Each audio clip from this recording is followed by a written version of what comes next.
Yeah.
Oh, that's right.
Wait, I don't know how to ring a bell.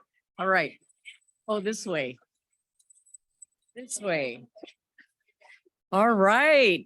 Good afternoon, everyone. My name is Evelyn Kasuga, and I am your soon-to-be immediate past chair. I think that's my title. So thank you so much for joining us this afternoon.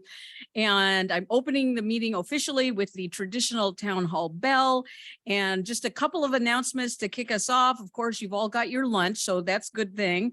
The silent auction, you notice that over here? I mean, we've got a number of wonderful opportunities to bid on all of those items. And thank you, Mary Greer. Once again, Mary, raise your hand for putting that together. And with that, we also have a raffle, but I'm actually going to turn it over to Tara Jackson, our president for Arizona Town Hall. I'll be with you shortly. Go ahead.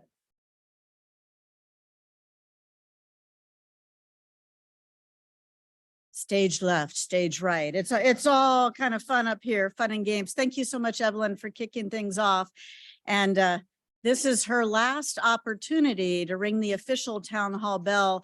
I want to just start with a little bit about this bell, especially since we have Shirley Agnos with us today.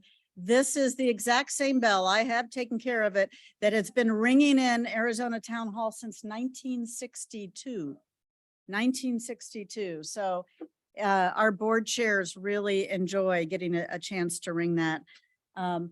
So welcome to our 2023 annual meeting. Evelyn mentioned the silent auction. Maybe if you could just quickly, Alex, just put that slide up there, just thanking some of the people who donated or were a part of bringing these gifts to you.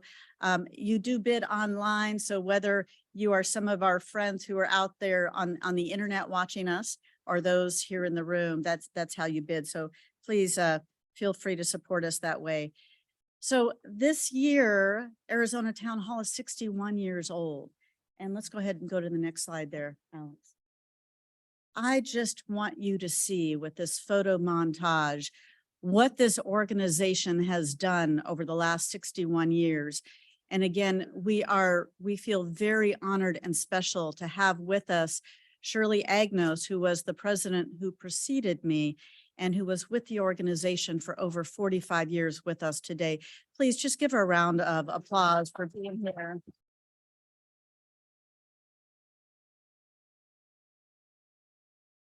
And you can see from these images, the leadership and the impact that this organization has had for over 60 years. And I want to stress that what is one of the most valuable parts of the Arizona Town Hall is that it is never one person. Arizona Town Hall has always been about bringing lots of the resources and leaders together to providing not only important discussion on the most critical issues that face our state, but also in providing an opportunity for everyone to know what it feels like to have an informed and respectful conversation, to know what it feels like to make new friends with people you thought you didn't have anything in common with, to forge new relationships and to foster creative ideas that have helped move this state forward since 1962 and continue to do so. So our mission has always been the same, which is about educating, engaging, connecting, and empowering people to make a difference on the most critical issues facing the state. The way that we go about it has changed as it must with the times. And I wish I could say that it's not as important now as it was in 1962 for us to support the mission, but I would say it's even more important for all of us, whether you're here physically or joining us by Zoom or live stream, to support the mission of bringing people together in ways that forge relationships, understanding, and help to solve whatever the problems will be tomorrow. So I gave a little bit of preview that some things have changed over the years. I talked about what hasn't. What hasn't is the mission. What hasn't is the dedication of incredibly talented, smart people who are civic leaders dedicated to making the best decisions for this state they can. What has changed is how we go about doing it. Let's go to the next slide. And I'm just going to highlight what we've done in the past year, because this is indicative of how we do things has changed to change with where we are now. Of course, we have this thing called the internet now. Remember when we didn't have that, Shirley, when we didn't have computers at any town halls, and that has changed things dramatically. One is that many of you are watching this presentation online, and it gives the capacity for us to reach and engage more people in different ways. It never fully replaces the importance of bringing people together in person. And, you know, in 2020, we all went through a lot. And that provided the town hall with maybe that grist of how to change to bring even more people into discussions. We launched into virtual programs, virtual discussions, hybrid programs and discussions. And it was a very challenging year for us. You can imagine. We got our money to fund from bringing a bunch of people together in person in a small room and making them stay there for a while. Kind of made it a challenge, right? But we, with a lot of help from a lot of creative people, including one that we're going to honor today, we pivoted to new ways of bringing people together. We pivoted to a new way of how we find the best answers to the most challenging issues facing us. Instead of just bringing the top leaders together for one statewide town hall, to have instead a process of community town halls where we bring the conversation to people where they are, where we recognize that the value of solving a problem is not just with those who hold elected office or professional titles, but it is also with those who are grassroots in their homes, in their communities. And even if you look at this, at the, the previous picture, there's an example here. If we're talking about criminal justice, we should be in the prisons, getting input from prisoners. If we're talking about homelessness, as we did last year, then we should also be talking to people who are experiencing homelessness, the lived wisdom that goes into solving these problems. That is part of the expanded new way that the Arizona Town Hall has continued to adapt in different ways. So how did that look in the last year since we were last here at the annual meeting? Last year, we had what I would argue was the most successful year we have ever had as an organization. First, with the most important aspect, impact. The way that we did things used to be with statewide town halls where you might have between 200 to 300 people come together to talk about a topic. Last year, we had almost 2,000 people gather across the state just on our official topic, mental health, substance use, and homelessness. Every one of those communities developed a report. They learned from each other, they connected with each other, and they are working together to continue to address this incredible challenge as we move forward. We also, thanks again in part to community town halls and generous sponsors who continue to sponsor and understand the importance of the work we do, had our fiscally most impactful and beneficial year. So I can't thank all of you enough who are here, and for those of you out in your communities who have helped to continue to support the work that we do. So we are here today not only to talk about the work we do and continue to encourage your involvement, but to honor someone, as we do once a year, with the Arizona Town Hall Shirley Agnos Award. And let's go ahead and go to the next slide that gives the elements. When Shirley stepped down from the Arizona Town Hall, you know, this incredible leader that has done so much for Arizona, her legacy, by the way, and the shoes that we all follow in, continue to have an impact on Arizona every day.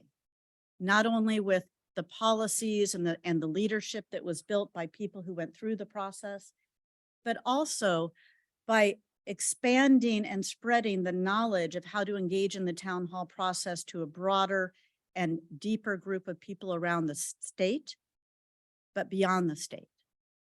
For those of you who don't know, we now regularly do programs and trainings for international delegations, taking the process that the Arizona Town Hall does, that was developed and that grew up here with so many leaders like Shirley Agnos, and bringing it to countries around the world so that they also can find new ways to bring people together to solve problems.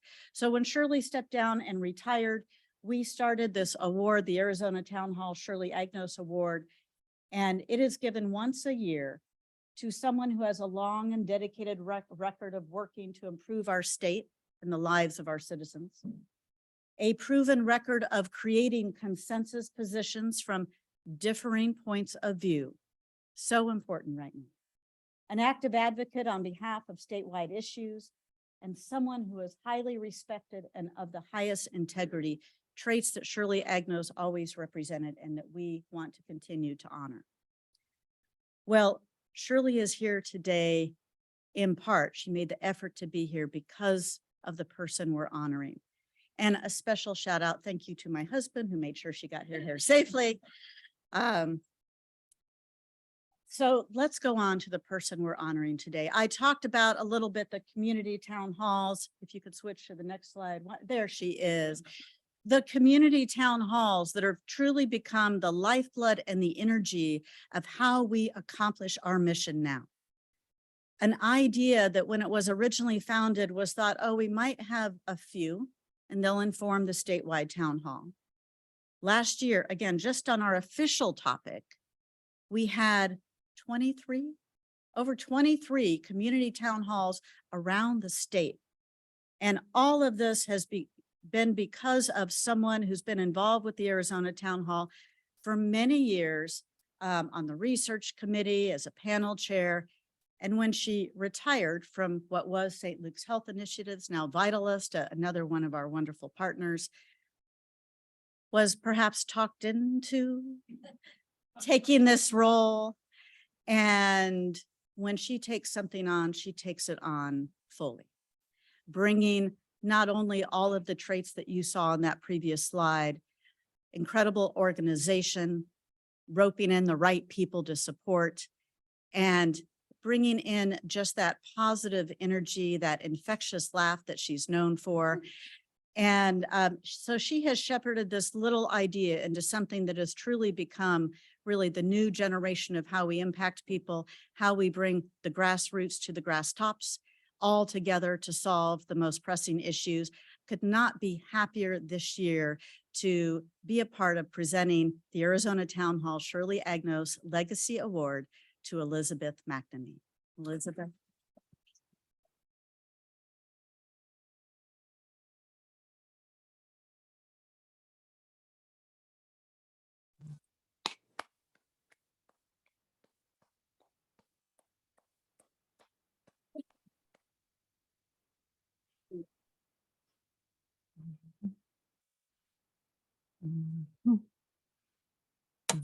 Thank you.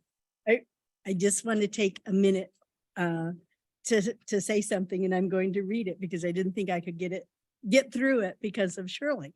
And so first of all, thank you so much for the award, but it's so much more meaningful to me as it honors the incredible legacy of Shirley Agnos, who has had such a personal and professional influence in my life over 30 years.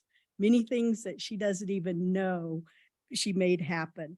I met Shirley in the early 80s as a member of Seroptimus when I was working on the business side of health with many of you. And at that time, there weren't very many women that were involved with the town hall. And so what Shirley did is she helped us conduct a number of Arizona women's town halls to get us ready for that transition period. And and as you know, many things have changed since that time in the early 80s. And there are many more women in positions of leadership, significant leadership roles.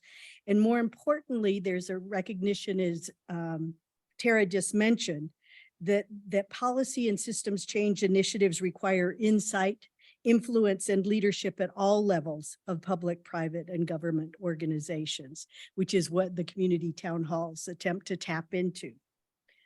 So in the early 90s, I was invited to be on the board of directors of the Arizona Town Hall and began my long participation as a volunteer with things that I always got more out of than I gave as a volunteer. And that's what's so significant about this award when I think about it. My long-term affiliation with the town hall, I can trace through that participation. I can trace so many specific work relationships and successes that came as a result of Shirley's many statewide connections. She introduced me to Don Shropshire and working with him in Tucson. And those benefits continued throughout my career and continue today as Tara, Alex, and now Ashton, the board and the volunteers continue to honor the core concepts of the Arizona Town Hall that Tara just talked about, but continue to evolve the process and tools that we use to engage in difficult and often messy conversations regarding the complex policy issues that impact the lives of all of us. Finally, I want to emphasize that we all benefit immeasurably from the insights and innovations that come from tapping into our diverse experiences and perspectives, as well as our collective wisdom through informed and respectful conversations that leverage the best that we all have to offer. So again, thank you for this incredible honor in Shirley's name. Thank you.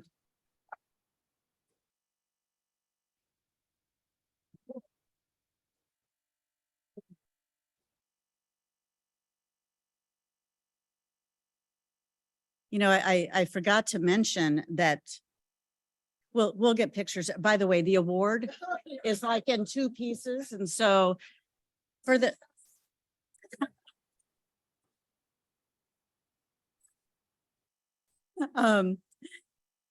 Elizabeth also, so our community town halls are not just in Arizona. She traveled with me to Mexico. We have community town halls in Mexico. And so I'm glad we have the Mexican and Canadian flags up here, because we now have taken what was going to be one program in Mexico, one community town hall down there several years ago. It's become much more than that, just like so many other ideas. Linda Elliott Nelson, who is on by Zoom, I know, is going to be our new chair of our International Relations Committee, bringing in Canadian, Mexican partners as part of our continuing programming, in addition to some of those international groups. So that was a fun trip down to Mexico. She had to drive with me. I'm sure it was a little scary at times, but it was fun. And then I also noticed on this collage, because I brought it up, you see one picture of Elizabeth next to a gentleman in orange. She was helping to facilitate one of the community town halls in the prisons. We did several of those. So again, part of that incredible transformation, Elizabeth, and thank you so much for that. So we are board members. Elizabeth has been a board member in the past. I think it's been a long time ago. Our board members transition off and on. We have term limits.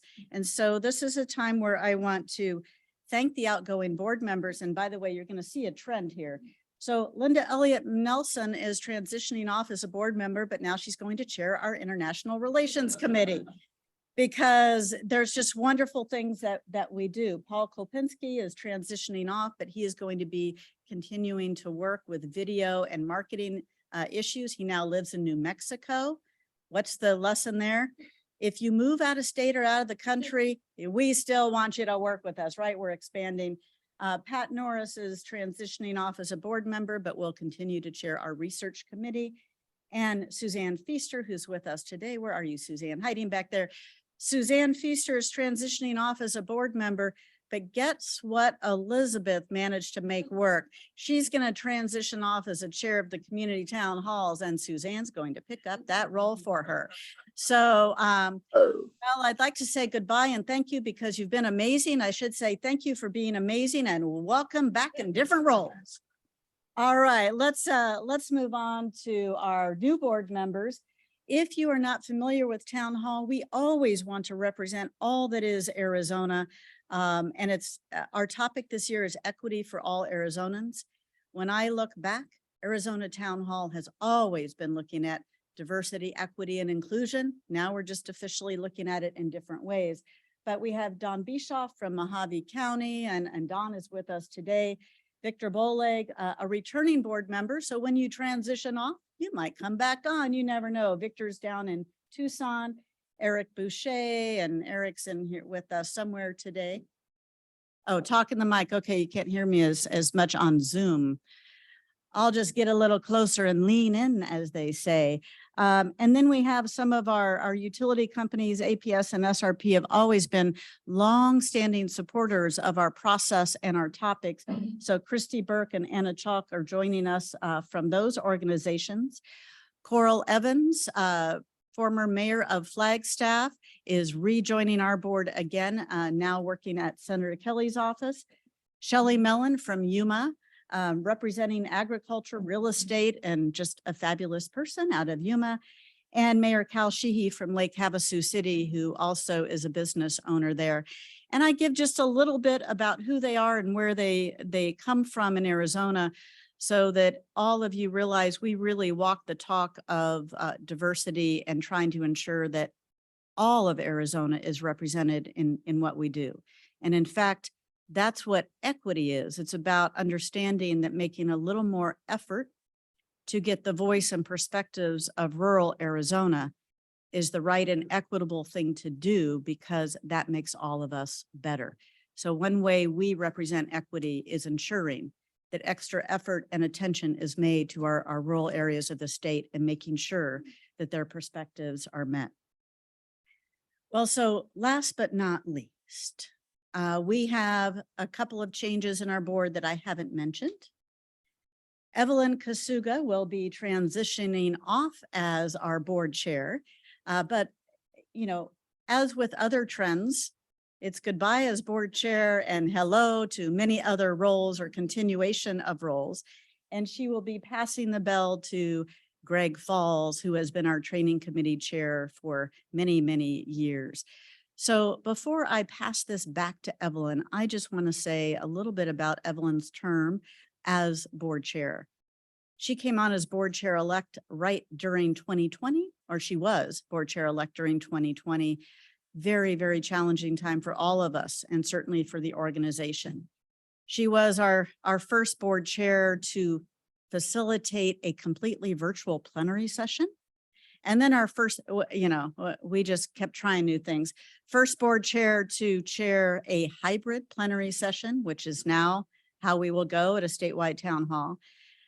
She has been around the state with me. We've probably driven more miles together than anyone else in the room, including Elizabeth, you and I down to Mexico and back.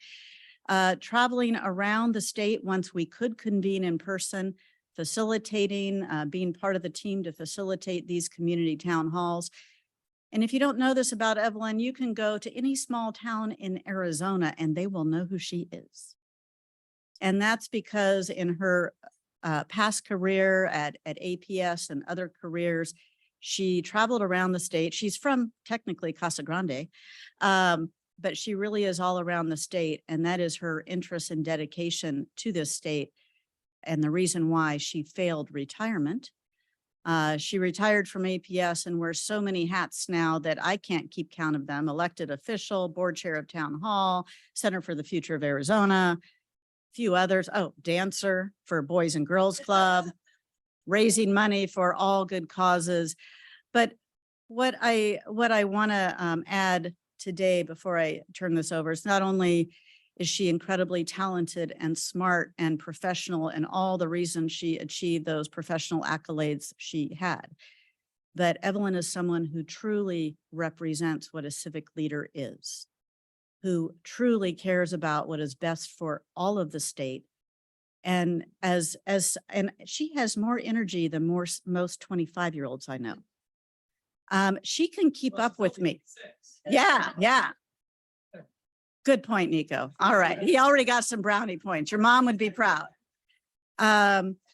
She is meeting me sometimes at 4:30, 5:30 in the morning, and then an entire day facilitating while I'm recording, all in these past years. I've been calling her the queen of consulting contracts because she brings in so much of our revenue in helping to facilitate and spread our mission to other groups. And now she's like getting embarrassed. Please don't say anything more. She's also just an amazing, kind-hearted person who is very good at making sure that this organization and every organization she's a part of is on the right track and coming from the heart. So Evelyn, come on up.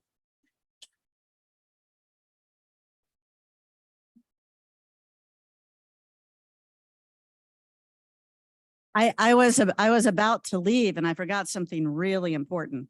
Town hall board chairs really like ringing the bell.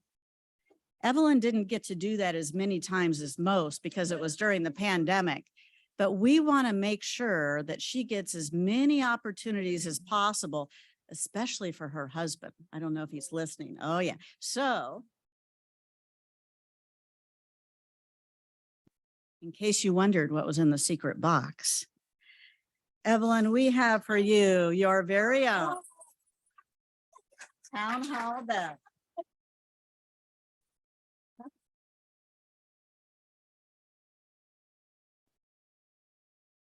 Oh, wow. Okay, now I'm glad I wrote down my notes because I'm gonna be like Elizabeth here. Tara, thank you so much for those generous comments. And Elizabeth, congratulations. And Shirley, thank you for being here with all of the goodness that you have brought to the state of Arizona, all of you. So I want to begin to first of all, to express eternal gratitude to all the past chairs. Some of them are online and our past board members. And of course, to Shirley, our president emeritus, on whose shoulders we stand. And had to write down the notes, recalling June 2021. I would be following Arizona Town Hall Chair, the Honorable Judge Pat Norris, whose fortitude, and some of you who know her personality and leadership combined with Tara's, her tenacity, grit, and her administrative prowess, guided this organization through the pandemic, along with the tremendous volunteers across Arizona. And we can't help thanking everyone, and those of you online also. We were all still emerging from our cocoons and trying to re-navigate our physical spaces. And the annual meeting, as Tara mentioned, was held virtually for the first time as the Delta variant made its presence known. I think some of us got hit with that. We continued discussion across the state virtually and in person on the ongoing topic, and Suzanne, creating vibrant communities, and that still needs to be an ongoing topic. And then, of course, Honorable Judge Pat Norris handed off the traditional town hall bell to me across the Zoom screen. So I still have that little bell as well. So Tara already shared, looking back over for 60 years of Arizona town hall traditions, history, legacies, and then we've sprung forward to today. So I'll just reflect on the last 2 years serving as your chair.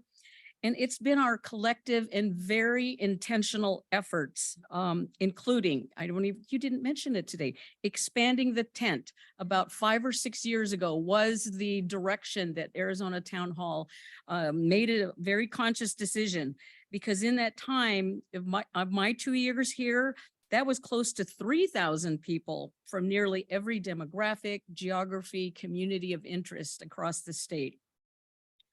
Our state town hall capstone event that we're now calling it, which will be this fall, is now conducted hybrid to reach more participants. So we have just exponentially expanded the reach of this organization and the topics we discuss. Our current board of directors is more diverse than ever and bring talents across sectors even more than ever. So our topics continue to be timely, relevant, and oftentimes urgent to meet Arizona's challenges. And our line of business and consulting contracts, working with different kinds of organizations and communities to solve their issues or design their futures, using our town hall methods and our volunteer talent. It's growing, and we encourage all of you to take advantage of that. So with the outcomes you've heard, with even more impacts to unfold, serving as your chair has been the most rewarding and fulfilling experience in my professional career, working with Tara, Alex, the executive, Ashton now, the executive team, the board of directors, and all the dedicated volunteers. I'm looking at Mary Greer specifically. We've certainly put on some miles on our cars. Arizona Town Hall has many, many more years to be the civic engagement partner in Arizona. So thank you for that opportunity. Now, I'm honored and delighted to pass the actual town hall bell to our new chair, and you can come up here now, Greg Falls. So Greg, thank you so much.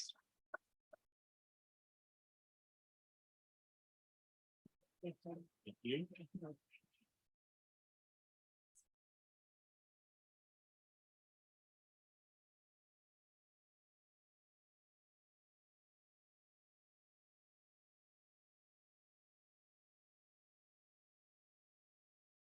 Thank you, Evelyn. If I'm squatting down a little bit here, or it looks like that, if it looks like I'm squatting down a little bit, there's a lot of pressure and I can feel it. So I'll try to stand up tall, but that's why. Congratulations, Elizabeth, well-deserved reward.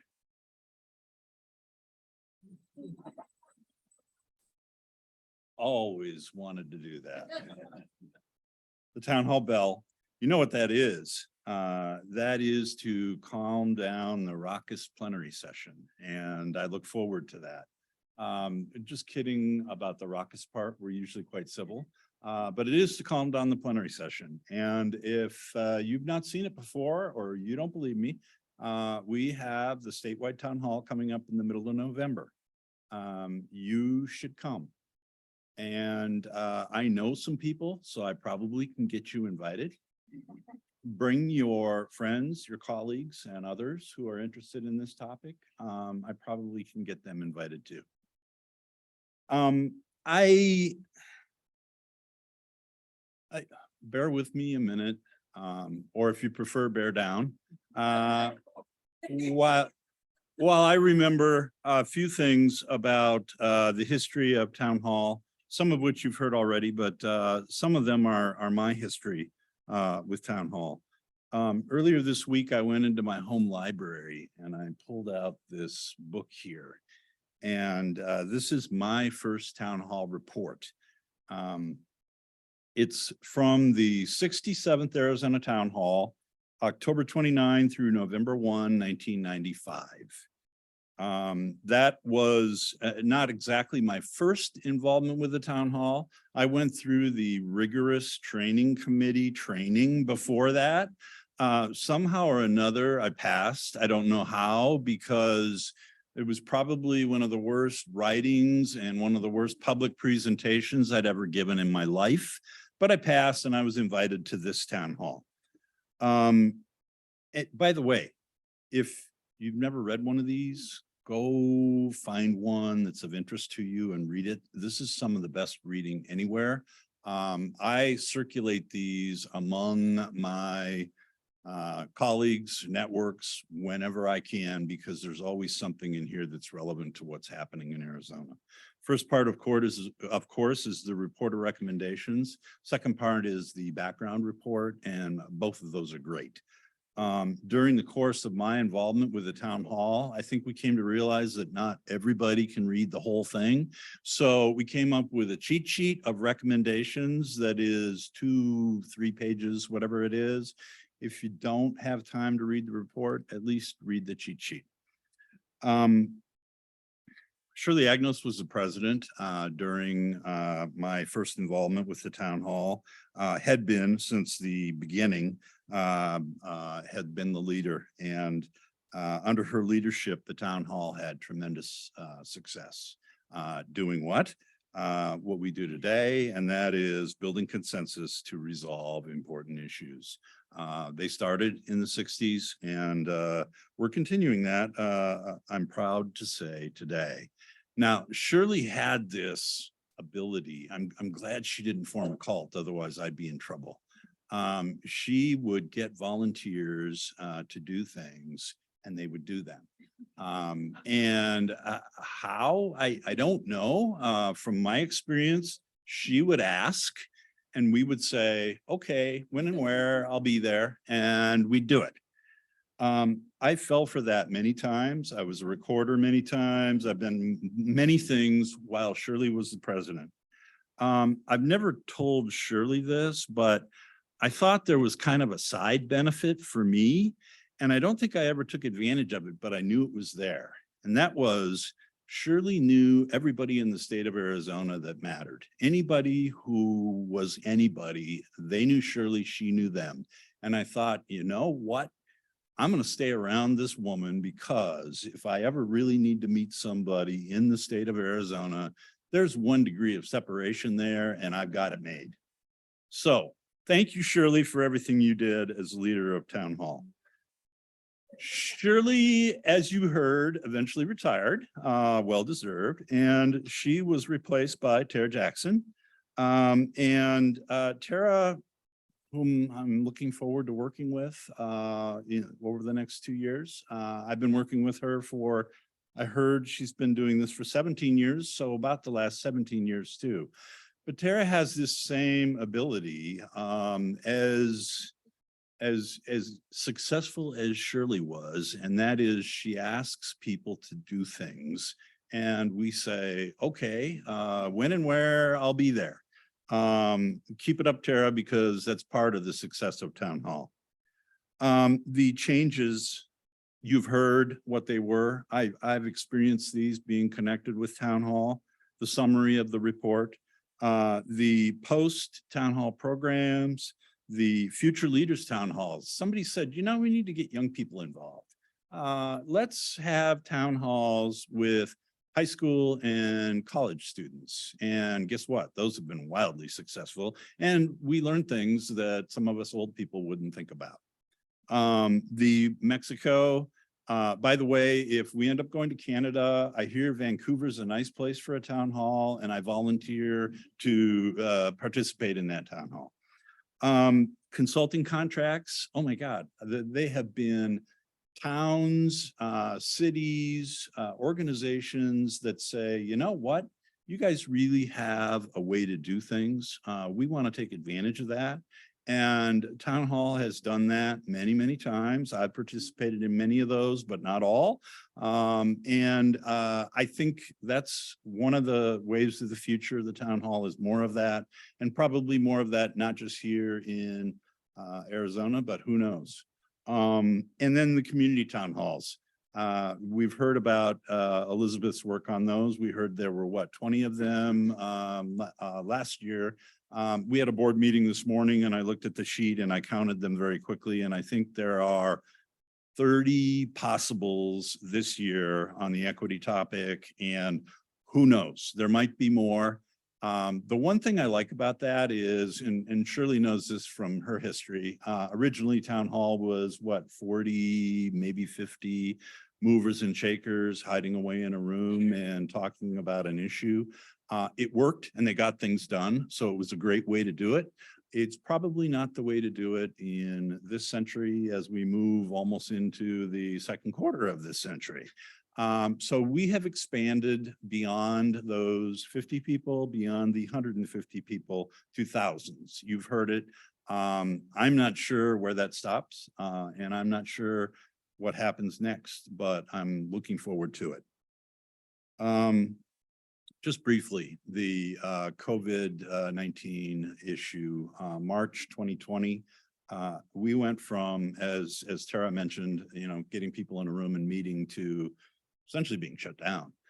I remember after I was done worrying about whether my law firm was going to survive, then I started thinking about other organizations, Town Hall being one of them. And I thought, oh my God, there's no way Town Hall survives this. Well, overnight we flipped from in-person to virtual, and it worked well. And you've heard about that, so I won't comment on that anymore. But I do want to thank then Chair Pat Norris for what she did with Tara to make that work, and all of the volunteers and others who helped that happen.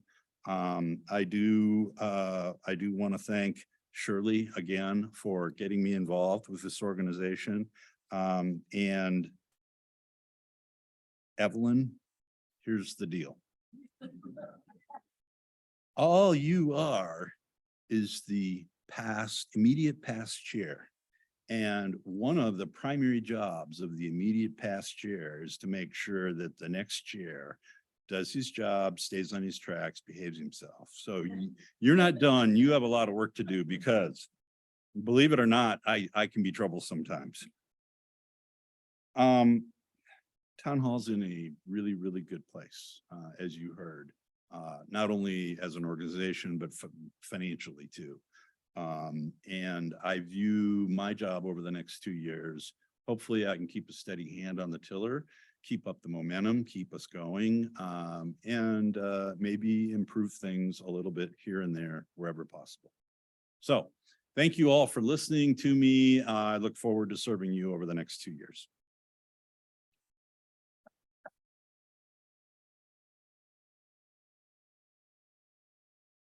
Now, on with the program. You heard me mention the importance of volunteers to the organization, and they are very important, but also important to the organization are supporters. And volunteers are all supporters, of course, and some of us support in the way I'm talking about now, though, and that is financially. The financial support is the fuel that makes the organization run. And we have here today to talk to us the Fuel Master. The Fuel Master is Barry Aarons of the Aarons Company. And actually his technical title with Town Hall is Development Committee Chair. So Barry, if you'd come on up and please, we'd like to hear from you.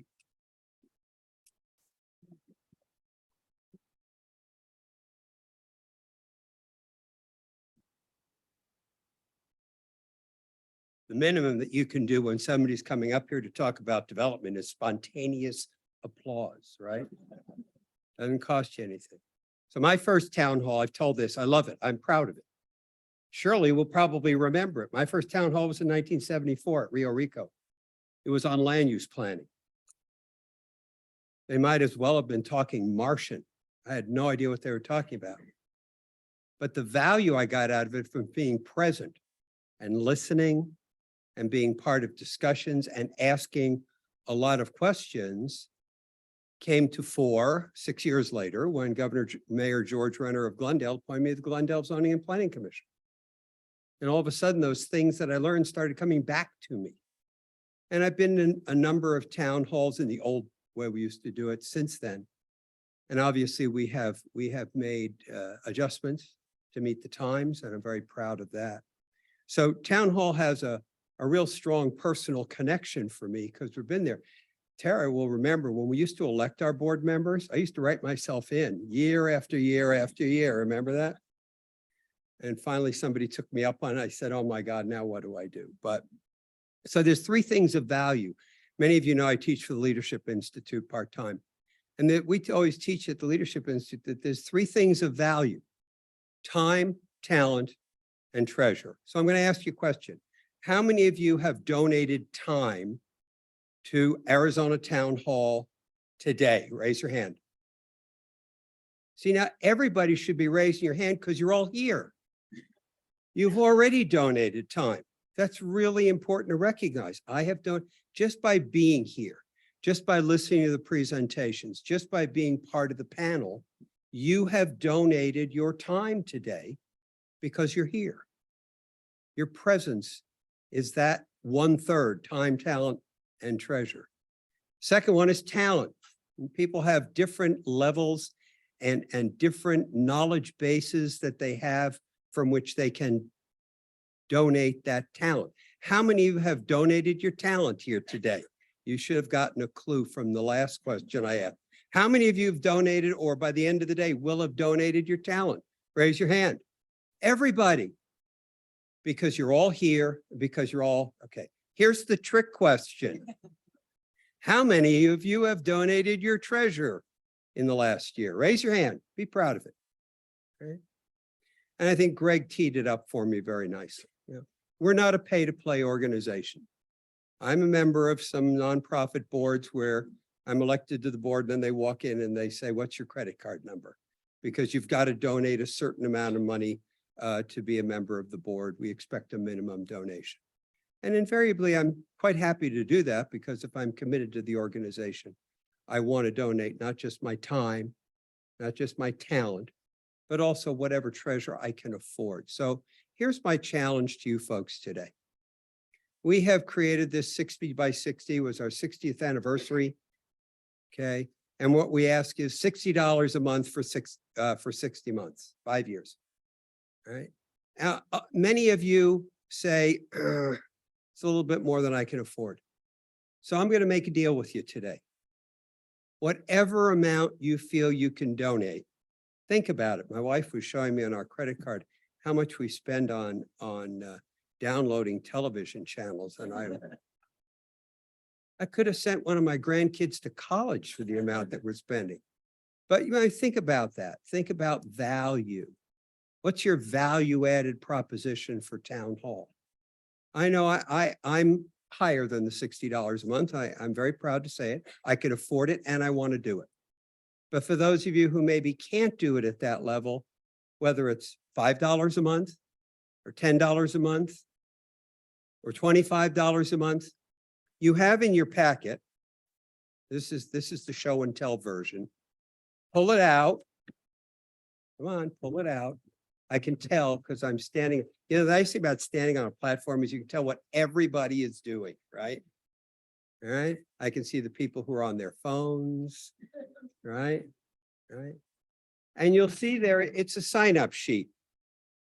And what I'd like you to do is I'd like you to think today about what value, in addition to the time and in addition to the talent, what value you think Town Hall has created for you and your community and your state, and how much you think you can afford monthly to be able to contribute to Town Hall to keep that value alive. Doesn't have to be 60, doesn't have to be 100. I'd love it if it were 100. Anybody want to commit to that now? But the important thing is make sure that when you're thinking about Town Hall, you are doing all three things. You know you're donating your time because you're here today. You know you're donating your talent because you're going to participate in the panels later today. Before you leave today, donate a little bit of your treasure to make sure that we can keep doing what we're doing and continue to do it as well as we've been doing it for all these years, okay? So Greg, with that, I'll turn it back over to the chair. Thank you all very much for your time.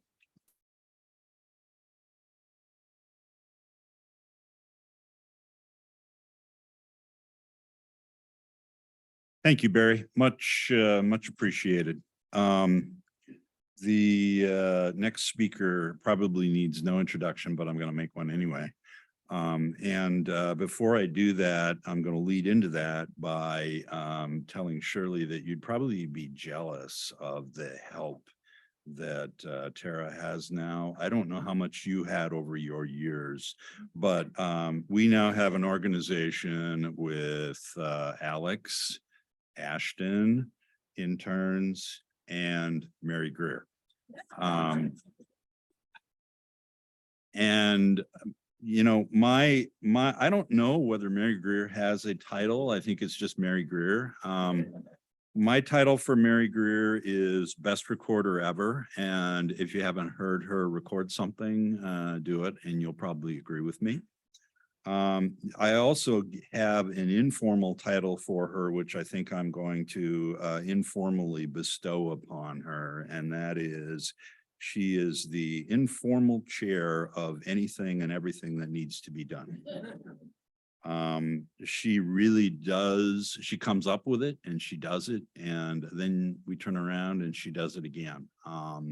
And including, you know, she put together the silent auction. She's done many other things over the years.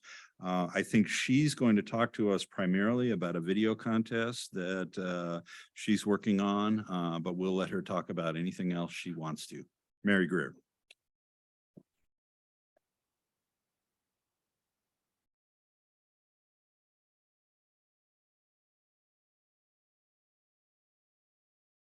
Thank you, Greg. That was a very kind introduction. The first thing I want to say is thank you, Evelyn, for 2 wonderful years, and congratulations, Elizabeth. One of the things that makes this organization great is the quality of the people that you get to spend time with, and you are 2 of the best. So thank you very much. I am going to talk about 2 things that, and in context. One of the things that gets me going about Arizona Town Hall and that keeps me committed is its ability to connect us to one another, to connect people across differences, which is really important, particularly at this crucial time. And you've heard a lot about what Town Hall is doing to expand the tent, to be more diverse, to reach across different groups and geographies. And we've been fortunate with the sponsorship of Blue Cross Blue Shield Arizona, Health Choice Arizona, to be able to kick off a new effort that I think will really expand that opportunity. And that is what we're calling the Equity for All Arizonans short video contest. It's, and we've, along with Blue Cross Blue Shield, we've managed to secure some support from KJZZ, the local and statewide, actually, a public radio station. So what the idea of this contest is there'll be 4 prizes, $500 each. Not a lot of money, but enough to give people an incentive.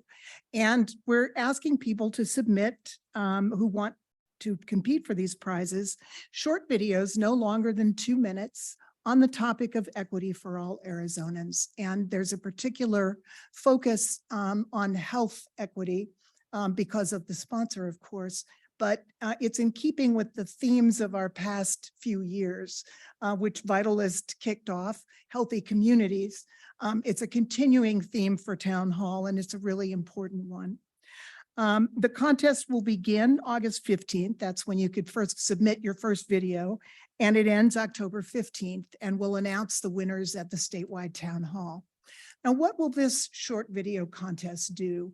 The idea of it is that people will be posting their videos to social media, and then they'll send us a link to those videos. One of the prizes will be for the video that gets the most likes or the most favorites.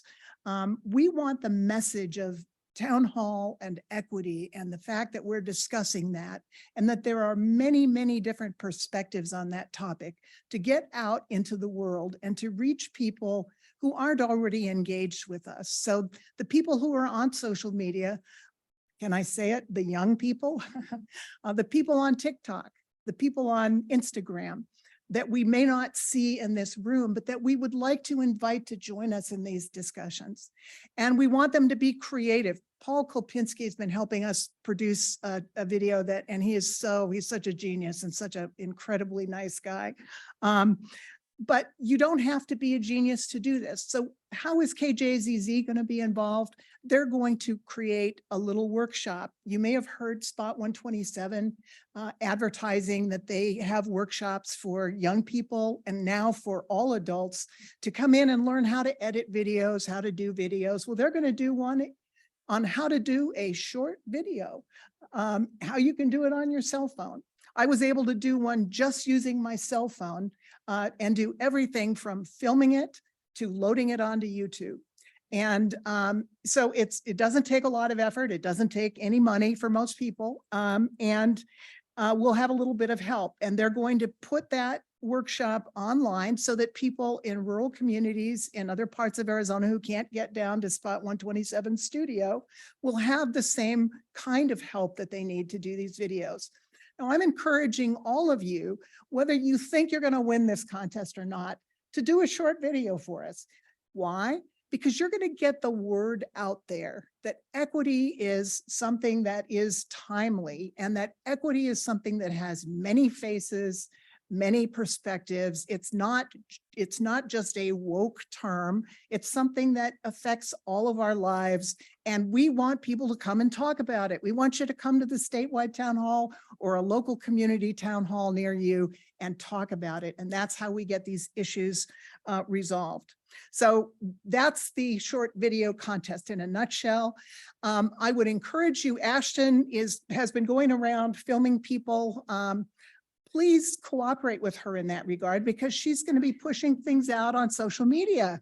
And there's nothing better than having our own town hall board members and supporters on social media to let people know that this is a fun organization where you can connect with other people and you can get along with other people and have enjoyable conversations. The other thing I want to mention briefly is that on September 29th and 30th, we're going to have a 1.5 day long forum that we're calling a forum on polarization, but that isn't the title. It's building bridges across divides. And we're hoping to have about 150 people come from all different demographics to talk about what we can do to address the current divides in society that keep people angry and hostile and separated and unable to work with one another. Let's just put it that way.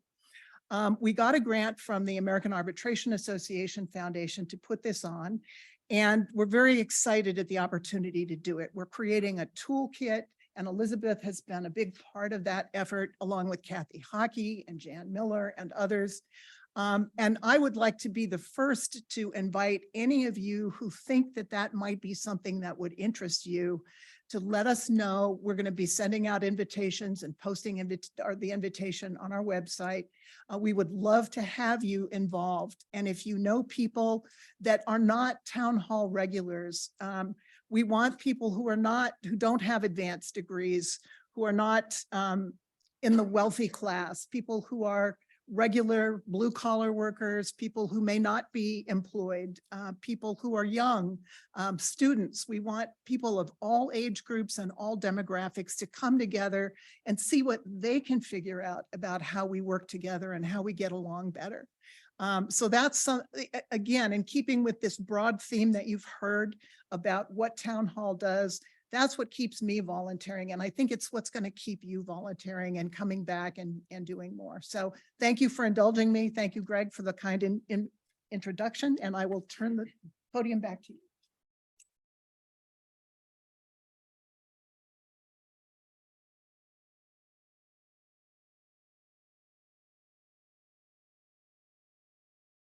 See what I mean? What a great idea. I look forward to seeing the results of that.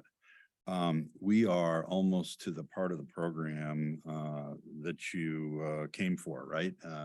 Hear from the speakers that you want to hear rather than me. Tip for the speakers, I am going to go in the order listed on the agenda, which means we'll have Sarah, then Daniel, then Nico. What I will do is briefly introduce each one of you individually right before you speak. And then if you want to come up and tell us what we need to know, that will be greatly appreciated. Just a brief overview, we've done this ever since I can remember, and I'm sure most of you know this, but just to go over it. How do we pick the topics? Because people always ask this, and when your friends and colleagues and your networks ask you, how does town hall pick the topics? Well, it's easy, but it's not. We conduct an annual survey, and if you're on the list, you received maybe more than one email asking you for topics. Please tell us what you want to talk about. That happens in the beginning of the year. Then here at the annual meeting, we have speakers present on what appears to be the top 3 topics. That's going to happen shortly here then. After the speakers are done, we will convene in 3 separate groups. One group virtually online, and then 2 groups here live to have group discussions about the topics where we don't vote on consensus statements, but it's the one place we get to vote at town hall, and it's the one place that matters. So we will vote on the topics, and it'll be a weighted average voting. So number 1 gets 3, number 3 gets only 1.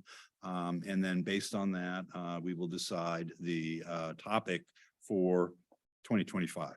So no more on that. Let's get started with the speakers. The first one is Sarah Porter. Sarah Porter is a director of the Kyle Center for Water Policy at Arizona State University's Morrison Institute for Public Policy.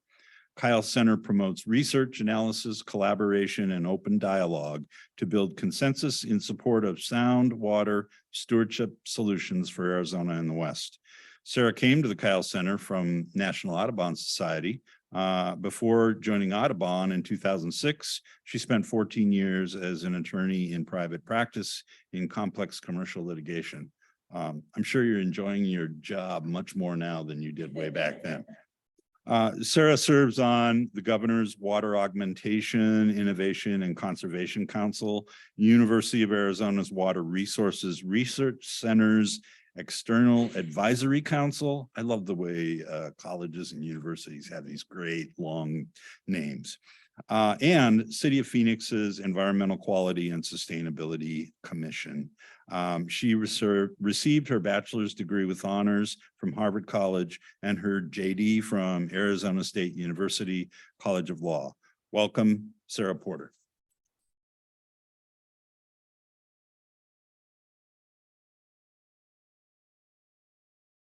Well, it's wonderful to be with you. I checked my calendar. It was 364 days ago today that I came before you, but it was online then, to suggest to you that you take a pass on having water as a topic for Arizona Town Hall. And in the 364 days that have passed by, water under the bridge, not enough has changed to make water the subject for where Arizona Town Hall can have an impact. And so I am happy now to lay that case out to you. So thank you. We'll go to the next slide, please. So I spend all my time, even beyond my waking hours, thinking about Arizona water policy in a neutral, fact-driven, nonpartisan way. That's what the Kyle Center does. Love having Arizona Town Hall on our floor. Very friendly people. Let's go to the next slide, please. And we do a lot of different types of ways of doing critical policy analysis about water. We've published a number of reports about different aspects of water policy. We've created a wonderful online tool that I hope you will all check out. It's called the Arizona Water Blueprint. It's a hub of information about water resources and policy. So maybe after the meeting today, or maybe if it gets boring, you just go check it out. There's an immense amount of information there. Let's go to the next slide.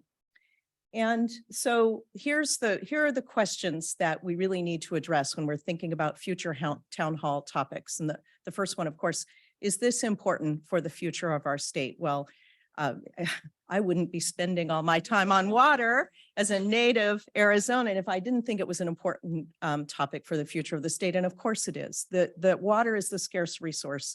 And that, you know, we've got sunshine, we've got land, we've got people, we've got talent. We just don't have enough water to do all the things we want to do with it. And so our future prosperity, our future quality of life, even future political functionality, they all depend on getting water right. Next slide, please.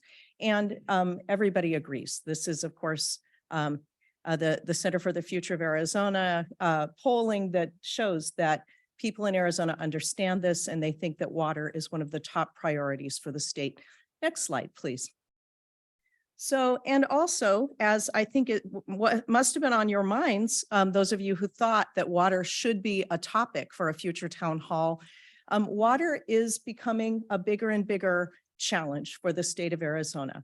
We have shortages of Colorado River supplies, one of the main sources of supply for Arizona, and historically 35 or 40% of the state's supply, but it's diminishing. We have issues, particularly with groundwater in rural areas where groundwater isn't regulated. And we have communities that are really looking more and more vulnerable as new demand for groundwater. And I realize I should explain what groundwater is because not everybody knows that, but water in the aquifers. It's being pumped out much faster than it's being replenished. And there are lots of communities around the state that are vulnerable to groundwater overdraft. We're looking at climate change impacts that we're not even at this point able to fully understand or quantify, but we know that climate change translates as water stress in places like Arizona, the Colorado River Basin, and really all over the world. And because of all of this, we face tremendous uncertainty going forward. Next slide. Isn't that a happy picture for you all? And another thing is that investors from other parts of the United States have their eye on how Arizona is doing with water stress. This graphic here is from an S&P ratings from 2020. Let's go to the next slide. Just last week, Moody's came out with a water stress article. It was in response to the state of Arizona releasing a new groundwater model for the Phoenix area. And I actually followed up with Moody's to say, I'd love to see your water stress model. Haven't heard back yet. But I don't think this is an informed analysis, but it certainly underscores that other parts of the country and for sure other parts of the world are looking at what's going on with water in Phoenix, in Tucson, in the state of Arizona. Next slide. So with all of that, how important water is, how critical and urgent it is, why would I be saying don't make water a topic for the Arizona Town Hall? Well, I think we start with the question of, can a town hall have a significant impact on water policy? By the way, I do have some suggestions for how to do a town hall on water in a minute, but let's go to the next slide. This wouldn't be the first water town hall. The last one was in 2015. The report that we developed for that town hall is still a really vibrant document. If you want to understand water policy in Arizona, go to the 2015 report. I often give it out to people or send people the link to it because it's so good and not much has changed. That we've had a little bit of additional change on the Colorado River, but not a significant amount of change since that report. Couple of groundwater models that are ceasing development into active management areas, but really not that much has changed. Next slide. And in fact, there have been several water town halls throughout the Arizona town halls 60 plus years on water. Next slide. And the recommendations, this is actually is kind of interesting from a U of A study. The recommendations from the town hall are from all the town halls. If you add up recommendations from different town halls, they're pretty consistent from town hall to town hall, fairly consistent. And next slide. And okay, so that's all to say, I think the town halls have developed the ideas that need to come out of town hall for communication to leaders, to the policymakers and decision makers. And it is not a want of understanding of the issues, even consensus on the issues that is our challenge. The real challenges for water are different. I would say in terms of groundwater in the state, one of the challenges that elected officials in Arizona have some control over, it's almost entirely political. The ideas are out there. The legislation is being propounded, not heard, but propounded.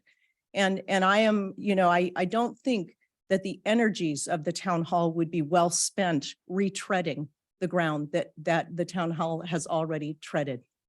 And there's another reason, and it comes down to this question. I'm doing it Jeopardy style, but anyway, what is the question that this is the answer to? Yes, next slide, please. Yes, it is water buffaloes. Next slide. And so I attended the 2015 town hall as one of the report authors, and I had just started as the director of the Kyle Center for Water Policy. And it turned out to be a fantastic networking event for me to meet about 150 water professionals in the state of Arizona. Water professionals attended it en masse. The Yuma newspaper actually had an article after the town hall about how well the Yuma delegation to the town hall had done in meeting every evening and making sure that they had their talking points lined up so that they were presenting them. These are the same people that I see when I go to water meetings. So it wasn't the past town hall. It did extend the dialogue to some people who are not water professionals, but water professionals really did show up and drive the discussion very largely. And that's a discussion that water professionals are having and are able to have in many other contexts. Next slide. Water professionals are herd animals, is what I meant to say by all that water buffalo stuff. That's why they're called water buffaloes. It has nothing to do with anything except the fact that they travel in herds. So next question is, has the topic recently been covered elsewhere? Well, next slide, we can look at what's happening currently with water. And this has something to do with why a water town hall I think we're talking 2 years from now, is probably not well timed. Governor Hobbs just took office, and she has taken some pretty bold steps with respect to groundwater in urban areas where it's regulated. And she's also formed a water council and tasked the water council with working on groundwater regulation within active management areas and groundwater, addressing the lack of groundwater regulation outside of those areas. There will be 2 committees. The first meetings of those committees are scheduled for next month. There will be large public discussions about these pressing issues in the state about groundwater. in 2 years, it's again, this is mostly a political problem, but a town hall on a subject that has been vigorously discussed for 2 years doesn't seem like, to me, just me, a good use of this organization's time. Second, there's the Arizona Reconsultation Committee, which is a committee of stakeholders that is sort of the stand-in to represent Arizona's interest to inform how Arizona should position itself on negotiations for the management of the Colorado River. And in 2026, new operational guidelines are required to be implemented by the 7 states and Mexico who share Colorado River water.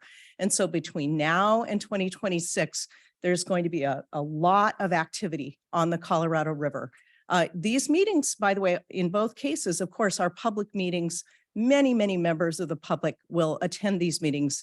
In some of the reconsultation committee meetings, there might be 200 members of the public.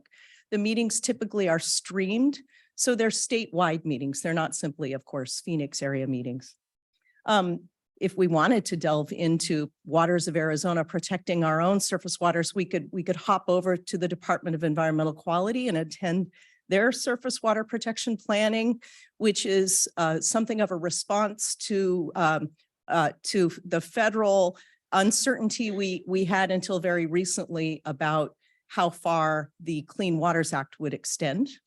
And then the Arizona Corporation Commission also has a large and active water task force that's looking at how the Corporation Commission regulates private water utilities mostly.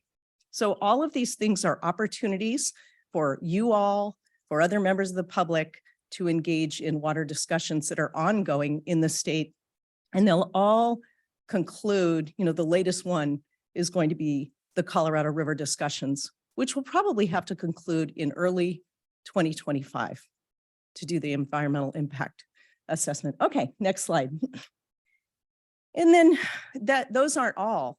We just came through Governor Ducey's Water Augmentation, Innovation, and Conservation Council meetings. Again, there were, I think, 4 committees, lots of public participation. There was a lot going on. Those went on for 3 or 4 years. And the Department of Water Resources had a series of different types of meetings and committees, technical committees, other types of committees for the management plans that are just being implemented for the active management areas, the places in the state from Prescott, Phoenix, Tucson, and beyond where groundwater is regulated.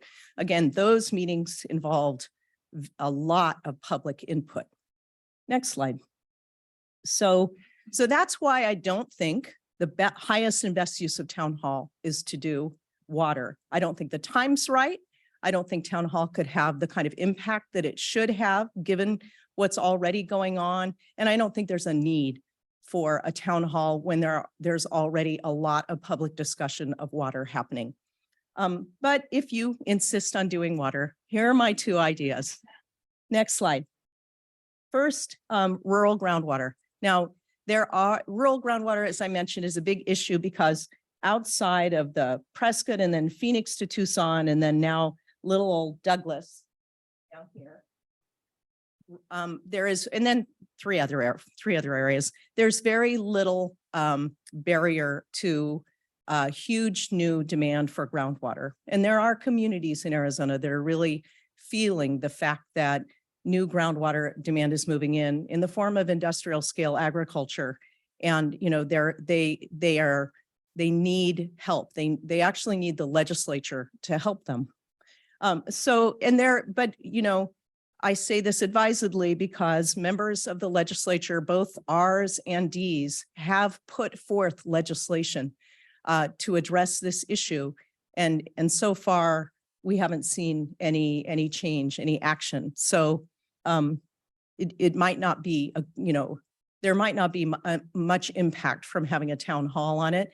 And I'm doubtful that a town hall on groundwater, I think it might be good to socialize the problems more, but you only have to open the paper to read about the Saudi dairy in La Paz County. I mean, it's a well-known issue. Next slide. And then the other issue would be water and agriculture. There, because of the state's water challenges, there will be increasing pressures on agriculture. I think if you click, I actually have some words on this slide, but there are going to be increasing pressures on agriculture. There are questions about the sustainability of agriculture that is based on groundwater. It's a non-replenishing use of water. There's going to be pressure to reallocate surface water supplies, particularly from the Colorado River to cities, to Phoenix, to Tucson, not Phoenix proper, but Phoenix area. And also because water augmentation strategies, in other words, different things that we can do as a state to bring more water in, probably will be too expensive to help agriculture. So there's a bigger question here that water issues are driving about how will agriculture survive, if at all? And if agriculture is going to be impacted, we're talking about how will our rural areas withstand changes in water availability. I think there are probably other pressures on rural areas like this, like resource allocation, all kinds of jobs issues. When I go to rural areas, I hear about many pressures that are making, real challenges for rural areas. So water could be wrapped into that kind of issue, or you could just talk about water and agriculture in rural areas. Next slide. So that's my case for you. I think there obviously water couldn't be a more important issue, but I have so much admiration and respect for the Arizona Town Hall, so many friends in this room. And my wish would be that you would devote your talent and your energies to a topic in which you can really be sure of having a big impact. Thank you.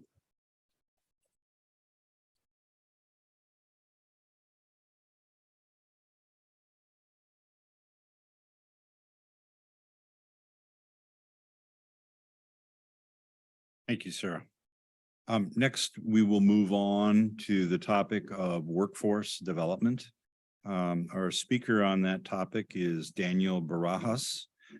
Daniel is the District Deputy Chief Director for Workforce and Economic Development Strategy for the Maricopa Community Colleges District in Phoenix, Arizona. Daniel has over 25 years of experience working in post-secondary education within the community college system. He's held many positions within both the academic and student affairs areas, with years of service as Dean of Academic Affairs and Career and Technical Education prior to his current role. He has, among other things, a master's degree in educational leadership from Northern Arizona University. His past role was as president of the Arizona Occupational Administrators Council, and he has current roles as a board member for the Phoenix Business and Workforce Board and the Arizona Chamber of Commerce. He's also a member of the Arizona Manufacturing Council. Daniel, please.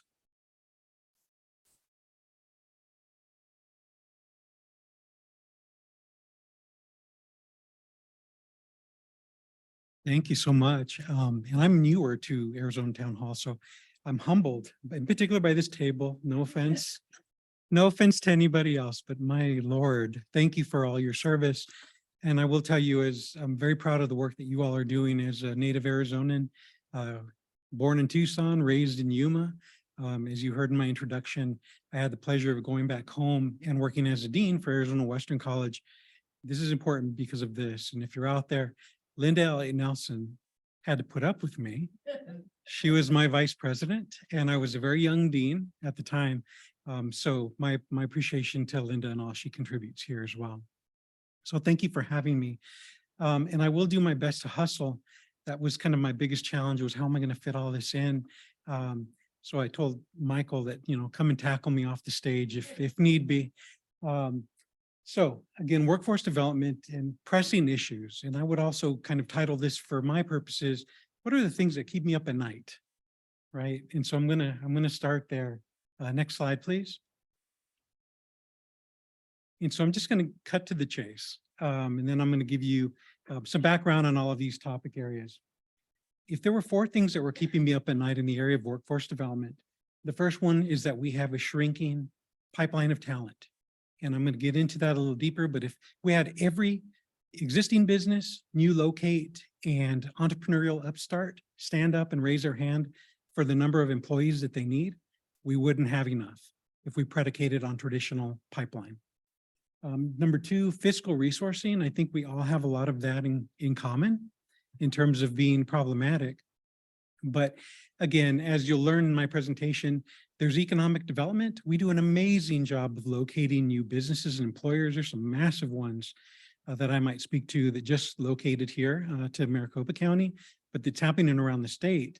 And I would argue that while we're doing really well on that side, we, in my opinion, we fail to resource then the workforce developers to then come home on those promises that we provide to these new locates. Number three, natural and infrastructure resource challenges. And I had to throw this in because I knew who my other speakers were going to be. Water, housing, transportation, the environment. Those are all hugely important to the stakeholders in workforce development. So I could easily say that whether it be water or housing, workforce development would gladly be at that table to help support those topics as well. And then lastly, economic mobility, diversity, equity, inclusion, and access. Employers are hungry for that right now, but I'm going to frame it in such a way that if we don't invest in places that we haven't invested in the past, we won't have a workforce for the state of Arizona. Next slide, please.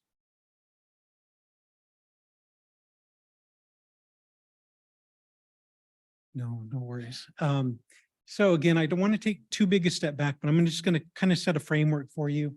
A lot of people ask me, what's the difference between workforce development and economic development? I think it's an easy question. What I would tell you is that they're hand in glove. I don't think you can have one without the other. This is about as simple a definition as I can come up with. Economic development system is designed to encourage business and job growth. Again, the economic development community. While workforce development system works to ensure individuals have education, skills, and training in order to meet the opportunities that are brought by the economic development side of the house. Okay, next slide, please. I'd also be remiss if you choose to work in the workforce development space. Here are your stakeholders. All of these are significant stakeholders in what is workforce development. And sometimes we don't think about it in these terms. Business, industry, employers, of course. You know, and that's the Intels, the TSMCs, the Boeings, you know, across the board. Small, medium, and large-sized businesses. Government, Maricopa County, the city of Phoenix, Yuma County, any municipality you have in the state of Arizona has great care for workforce development. In fact, I think it's a mayor's job to attract business and attract population for that business. Economic development, organizations like GPEC, the Greater Phoenix Economic Council, GYEDC in Yuma, your chambers, they all fit into that category and have great stake in workforce development. Community-based organizations, they are a critical part of what we do because organizations like Chicanos por la Causa, Goodwill, the Boys and Girls Club, they want a better life, quality of life for their constituents. Part of that, typically on their journey, is how do I get my constituent a better job and a leg up? So great stakeholders. And then lastly, education. Whether it be the 20 community colleges strong in the state of Arizona, Arizona State University, K through 12, certainly the high schools and the CTEDs you might have heard of. That's what we do. We're developing workforce in that space. Next slide, please. Last kind of framing here. If you don't know, you're looking at the industry verticals that are of priority. And I'm not saying that these are exclusive, but these are the big ones. Healthcare, manufacturing, information technology, cybersecurity, construction, business finance, and education. Just think on a grand scale of all of the businesses that work in those spaces, workforce development concerns. Next slide, please. And so as my buddy Chris Mackey at the City of Phoenix, who's an amazing economic developer, would share, what's driving these pinch points, these issues, the things that keep Daniel up at night? It's that Arizona is an amazing place to be. On the back of being a great place to live and work, it's causing some challenges that we need to think about. And that's kind of what my presentation's about. But why are people flocking to Arizona? Because it has a favorable business environment, talented, diverse, inclusive workforce, strong culture of entrepreneurship, ideal logistics position. We are a day's drive from the ports in Los Angeles, as an example. Stable climate and operating environment. Not too many hurricanes, earthquakes, right? It's part of why it's a little hot at times, but that's kind of why we're here. And in the rest of the nation and the world, they're waking up to that. And then also water, energy, and natural resources. So when you hear an economic developer out there pitching Arizona, these are the things they're talking about.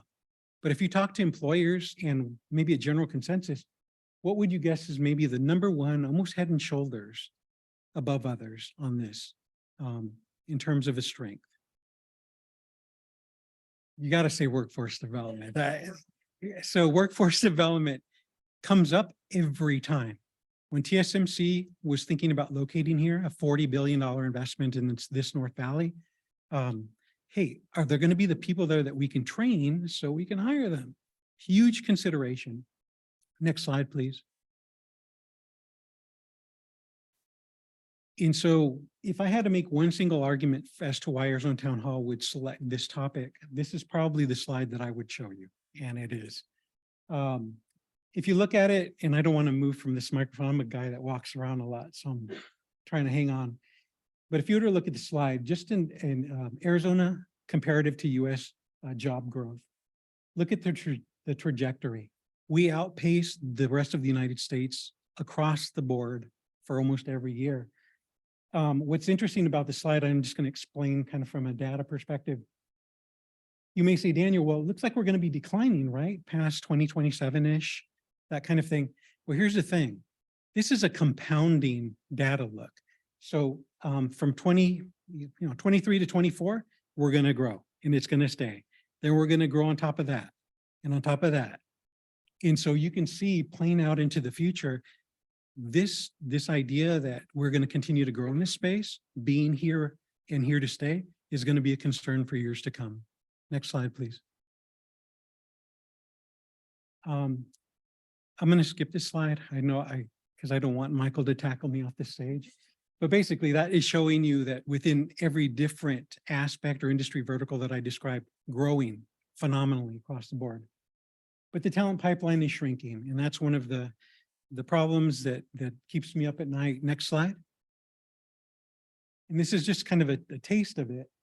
But again, there on the left from the Arizona State Office of Economic Opportunity, continued projected growth, right?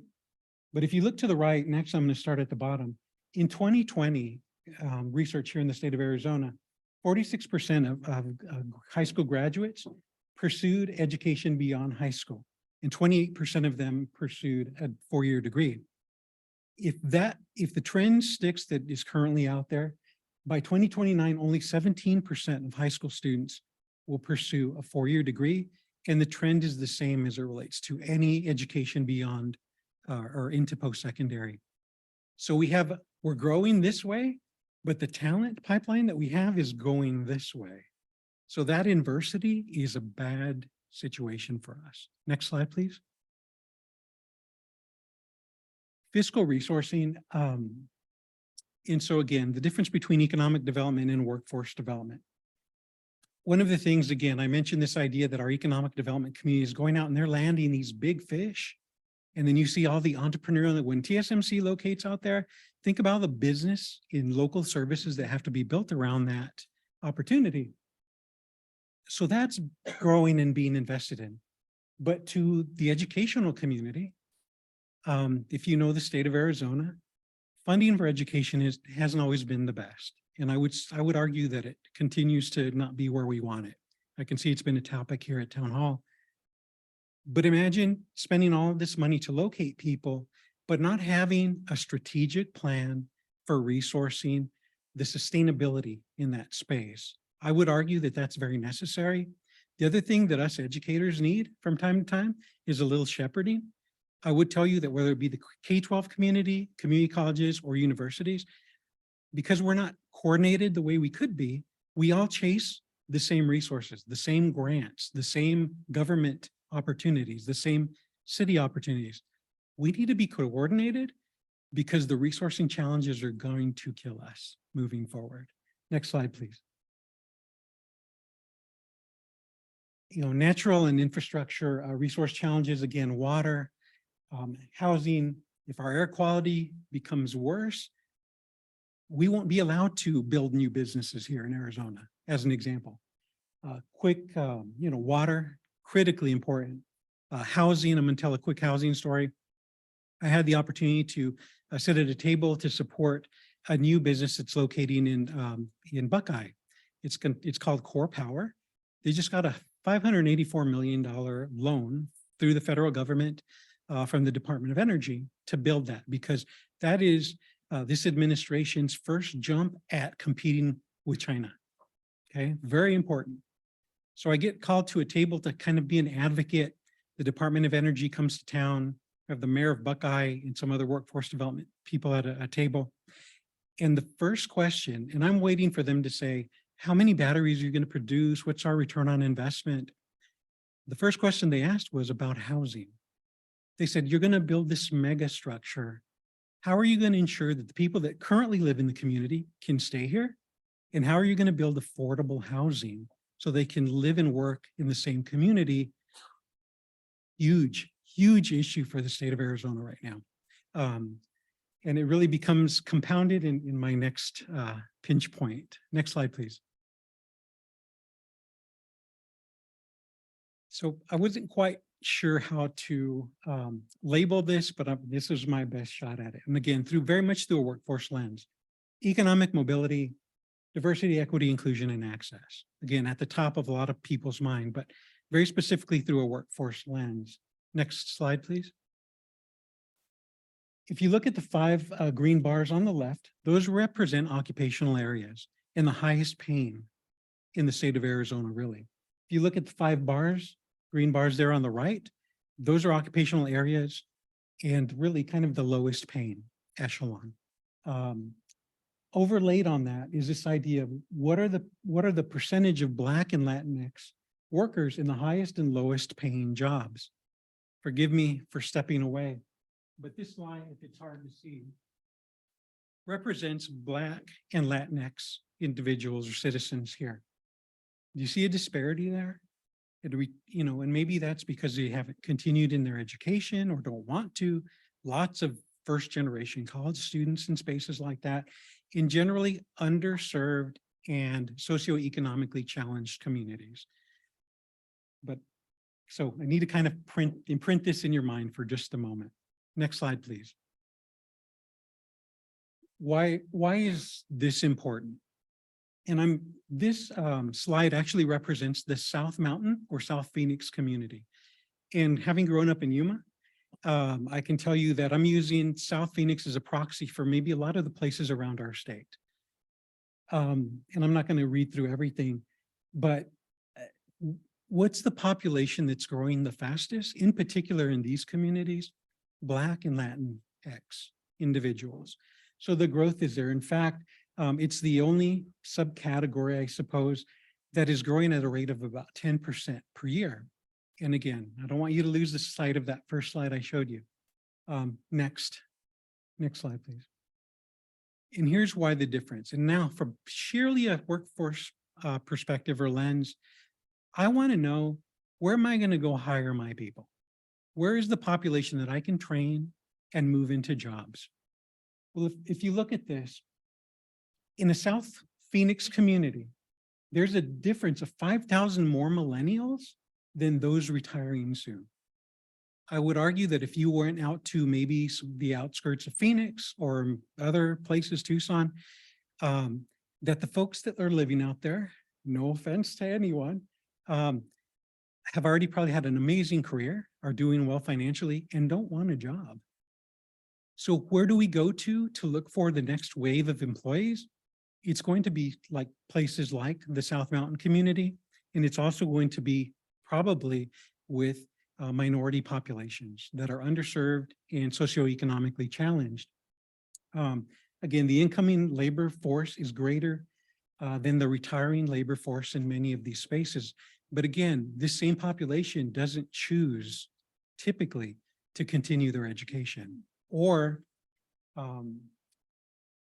there's on the first slide that I showed you, it's the difference between, I'm going to pick on the medical or the healthcare space, healthcare practitioners that are making up beyond $70,000 a year, and healthcare support, which are the entry-level jobs.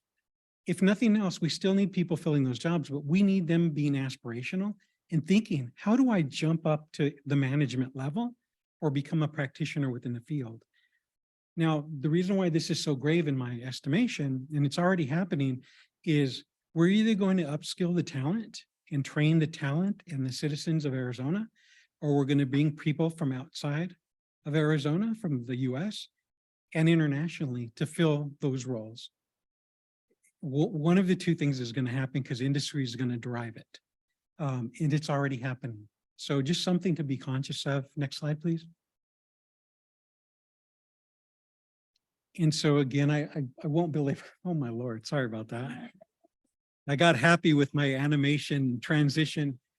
But again, in a nutshell, 4 areas that are pinch points is, if you were to ask me, not being terribly affiliated with Arizona Town Hall, should this be your next topic? I don't know, but I know it's important. And in my world and in that group of that ecosystem of stakeholders, it's extremely important. I would argue that if we don't fix any of those pinch points or those pressing issues, next slide, please. That trajectory may not hold up.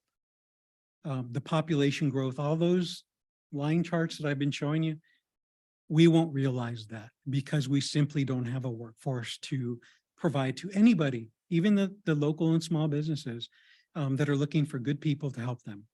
And so with that, next slide. That concludes my presentation. I don't know if there's any questions.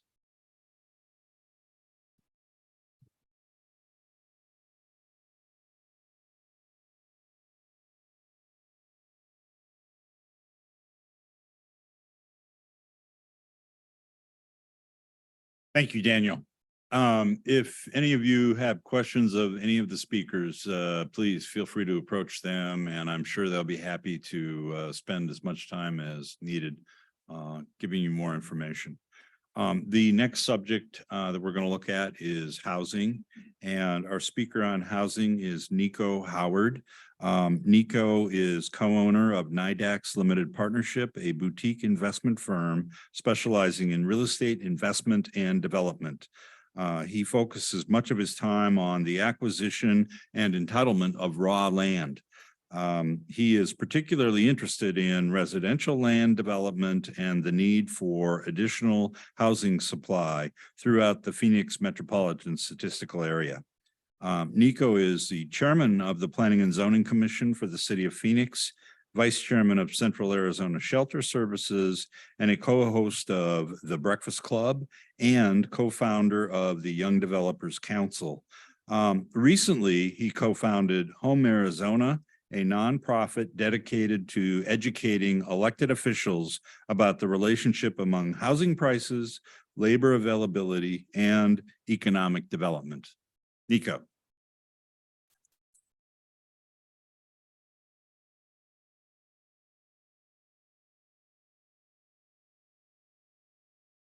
Guys, thank you so much for having me today. Do these microphones work by chance so I can walk around or?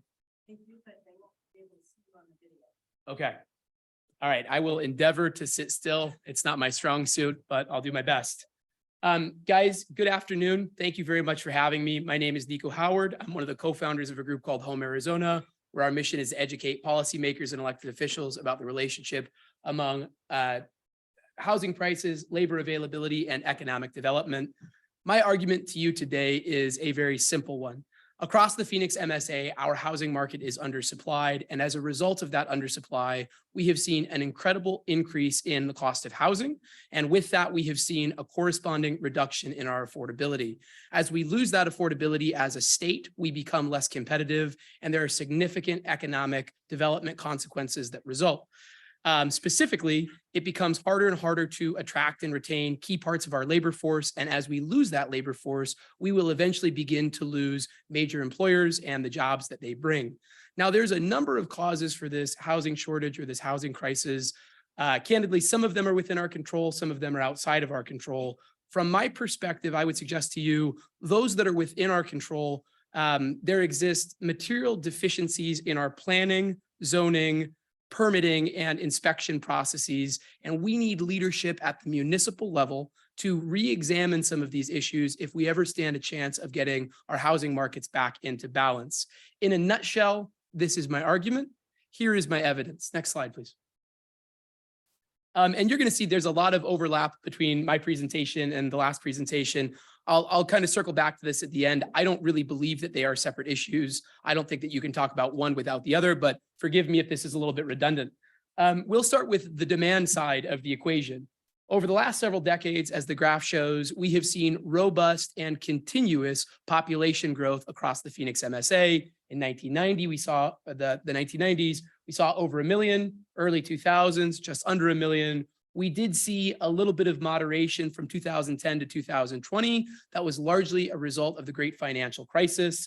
And then in the 2020s, we will see a rebound, expecting about 820,000 people to move here across that decade. Now, depending on the forecast that you look at, it's about 80 to 90,000 new people a year in net in-migration. Next slide, please. This is the same slide. It's just showing as a percentage increase. I wanted to show this slide, not just to show the magnitude of the population growth, but in fact, to show the continuity of that growth. If you look back as far as 2010, that really slowed down with the GFC in 2008. But by 2013, we had rebounded, and it has been consistent across that time. Importantly, I think you'll see in 2023 and 24, we expect that population growth to continue to moderate a little bit, but that moderation is a result of changed financial conditions or economic conditions. As you see, interest rates have been rising aggressively. If you're in a 3.5% mortgage in a house and you already own that house, you're very unlikely to sell that house and move into a 7% mortgage unless there's some compelling reason to do so. You have to take a job out of state, mom gets sick back home, whatever it is, but people will likely stay put for a while. So to see these numbers of population growth, that's a really good sign within our economy. Next slide, please. Looking at employment growth, and this was just touched on, I mean, it's Herculean, it's robust, and it's continuous. The only time that we've seen negative growth in the last 10 years has been at the tail end of the GFC and, of course, in COVID. But even in COVID, it really wasn't as bad as it could have been. And we saw a tremendous rebound effect in 21 and 22, going all the way up to 4.1%. Importantly, we do expect these trends to continue in 23 and 24 and likely beyond. And so it is for that reason, on the demand side, we think that this data gives a really clear and compelling picture, a forecast that we will have strong demand for both rental and for sale housing across the next decade. Next slide, please. So go back one, I'm sorry. Oh, can I hit it here? Oh, I'm so sorry. I wouldn't have told you to do it if I knew I could have done it myself. Thank you. So we've talked about population growth. We've talked about employment growth. We've made a very good case for the fact that we're going to see continued sustained demand patterns for housing. Well, let's talk about what was happening on the supply side during that same time. From 2000 to 2010, we grossly overbuilt as a market, delivering close to 487,000 housing units across both for sale and for rent. On the other hand, from 2010 to 2020, we did the opposite. We severely underbuilt, delivering only 240,000 units in that decade. I'd point out two important facts about this decade. Number one, the number of housing units delivered was less than half of those delivered in the decade immediately preceding. But number two, that was the lowest number of deliveries in any decade since the 1960s. So as we just discussed, at a time where we saw robust population growth, robust employment growth, simultaneously, we were delivering less inventory, less supply than we historically had. And so that led to a deficit. You will see that supply patterns have evened out a little bit. We have been building more in the first 3 or 4 years of this decade, but it's not enough to dig us out of the deficit that we created over the last decade. So even if we get back to what is kind of labeled as a normal normalized supply pattern, it's not enough to get us where we need to go.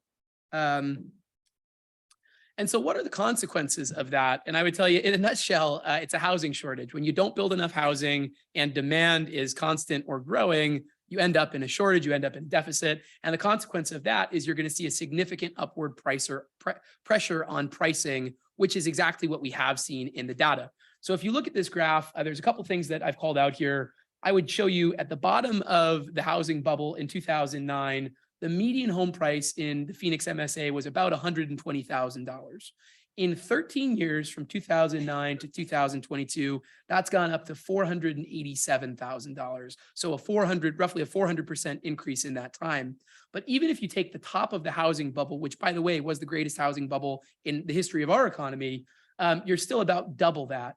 And when you look at the average sale price, which we have the data on, across the Phoenix MSA in almost every municipality from 2017 to 2022, we've seen that average home price double. And so when you dissect that a little bit, that's 20% simple growth per year over 5 years. I want you to imagine if your salaries grew at 20% a year, what a difference that would make in your life. Well, the same thing is true for your expenses. And that's what we're doing to folks. If they don't own a home yet, there's almost no chance that they're going to get one. And I'd be willing to bet, speaking for myself as well, if I were to buy the house that I'm in today, if I were to buy the house I bought 10 years ago today, I couldn't afford it today. I wouldn't be able to do that today with today's mortgage rates, and most people can't. I wanted to put this one in because I wanted to make it personal for you guys, for the parents of the audience. Maybe this one hits a little bit closer to home. This is a graph showing the percentage of adult children that are living at home with mommy and daddy. And I'd tell you a couple things. If you're age 18 through 29 in the United States, there is a 46% chance that you're still at home living with your parents. That is the highest percentage that we have seen ever since the Great Depression in the 1940s, or coming out of the Great Depression. Then it was 48%. Today it's 46%. So we're just about on par with that. And I think that's a telling statistic. So what's the cause of the housing shortage? And as I mentioned, there's a number of causes, some of which are in our control, some of which are outside of our control. And I'll just touch on them quickly. In COVID in 2020, we had significant problems to the international supply chain. It was impossible to get materials. The cost of shipping went up. The cost of those materials went up. That impacted the cost of construction, and that was passed on to the end consumer. There's not much locally we can do about that, but I would tell you, for the most part, we've gotten international supply chains back into balance. That issue is not as present today as it was. Labor shortages is still a huge issue. But again, we're probably not going to solve that at the local level. We're going to have to talk about immigration reform. We're going to have to talk about people retiring. We're going to have to talk about people staying home to provide care for loved ones, whether that be parents or children that aren't in daycare or pre-K. Again, it's not always a local issue. I'm going to stay away from it. Interest rates, tightening monetary policy, the Fed aggressively increasing interest rates over the last 2 years.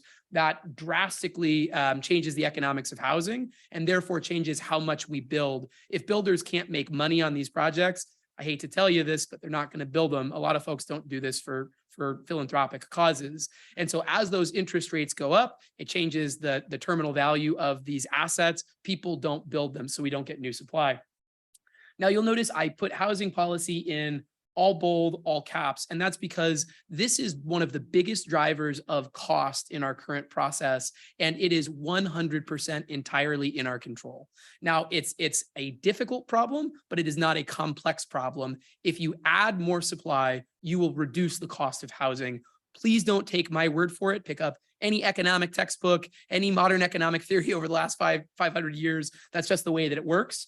But it's housing policy that often stands in the way of building that supply. It is NIMBYism. It is people coming out and opposing projects. It is a huge, we'll call it, hesitance to build affordable and workforce housing. Those are dirty words in a lot of communities. And so, not to pick on the water issue, but when you come out and you say, hey, I believe that water should come out of the faucet when I turn on the tap, I think everybody agrees with that, right? I think everybody wants to be able to turn on the sink or turn on the hose. When you say affordable housing, people say, not near me, not in my neighborhood. And so it's a big sentiment-driven issue, and we really need to get behind changing that sentiment. I think that happens through conversation. I think that happens through education. And I think that ultimately happens through consensus. If we could get consensus on this issue, we could solve it. It's a very easy issue to solve in terms of the relationships at play here. And the final one I'd point out is time to build, or the nature of construction. There's about a 2 to 5 year lag between when we actually decide to solve this problem and when we'll start to see the impact of our efforts. So when I go look at land today, if I'm a multifamily developer, I have probably 12 months of zoning that I have to put in place. I then have 6 to 12 months of permitting before I can actually pull a permit and start turning dirt or building a building. It's 2 years to build the damn thing in today's environment, and then a year to move people into that. So if I really want to make change, I have to start 4 to 5 years ahead of where I intend to see that change. We've just started talking about that issue in the last year to two seriously. I don't anticipate that we're making any meaningful change. In fact, I think the issue has gotten a lot worse because of changing economic conditions, and I'll talk about that in a moment. This is a slide just showing mortgage rates, as you'll see in the 70s and 80s, astronomical. They were like close to 18%, but you'll see after 08 and going into 2020, mortgage rates on a 30-year fixed mortgage were very low. They got down to, at the lowest, 2.65%. Those have skyrocketed back up now. Today, we're at about 6.7%. At the highest, they were 7.1%. So we're still very close to that high. And at a low, we were at 2.65. So today we're over 2.5 times where we were in January of 2020. So a very short period of time. That changed very quickly. So why do we care? I think this is one of the most important issues. And I would tell you there's really two reasons. And I know one is going to really hit home for folks, but I think the second one is very important as well. And the first is it's a fairness issue. It's an equity issue. It is the single mother who has 2 jobs and she's working to keep a roof over her kids' heads, and she can't afford to live within an hour of where she works. It's wrong. I think that we have an obligation to our citizens. I think that we all need to be paying attention to this issue so that we can help people. But the second issue, which I think is also very important and much less often discussed, is within the next couple of years, it will do irreversible damage to our economy. It will ruin our workforce. It will ruin a lot of things, and it has a cascading effect. And so I'll talk about both of those, but I'm just going to fly through this because I know we're short on time. There's something called the Housing Opportunity Index, and I won't go into how they actually score this, but Nico, median income in an area. It looks at average cost of housing. It looks at what these are mortgage. potential subjects for. Why can't I hear it? Hello? Okay. It rates your affordability as a market. It looks at the ability of individuals in that market to actually purchase a home and whether they'll be likely to do that. You'll see in 2015, we were at about a score of 67, and we were above the national average. I would tell you comfortably above the national average of 64. By 2019, we were down to a 65. The national average was down to a 63.